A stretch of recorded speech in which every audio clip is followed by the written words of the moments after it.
What's happening, everybody? Today I will show you how I made this, a Halo plasma grenade.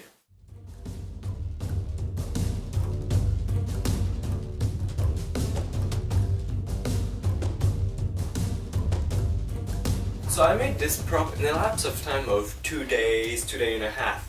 It was for a sketch a friend and I made, linked on the end card. Because we had so little time, the obvious option for me was to 3D print it. So I took a simple model of Thingiverse, imported it into Tinkercad, and cut it in half to make it easier to print. I also added a square key to make sure everything was aligning properly. I was planning to print overnight, so I didn't have any time constraint, so I opted for the best quality possible. And now, the fun part starts.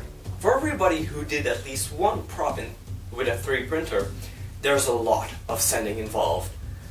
And I was lucky enough to have a friend who agreed to help me sand the two halves of the grenade. This made the process quite a bit faster. After it was gluing, I just mixed up a small batch of 5-minute epoxy and I added baby powder as a filler and thickener.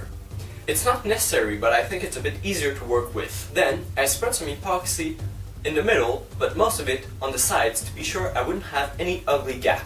Now let it sit for a bit. Go eat a slice of cake if you want. I love cake. Anyway, when the epoxy is no longer tacky, yet a bit soft, I used a craft knife to remove most of the excess off. This made my life easier down the line because I didn't have to sand all that excess epoxy off. Again, let it sit for a bit to be sure it's fully cured. Meanwhile, I went and set up my rudimentary spraying booth. It's just an empty box. I will be using an airbrush and some tester's paint. Any other airbrush paint will do, as long as they offer the proper colors. For this step, it is crucial to have a respirator with the proper filters and some gloves. I learned that the hard way. Airbrush paint has an awful smell. Believe me.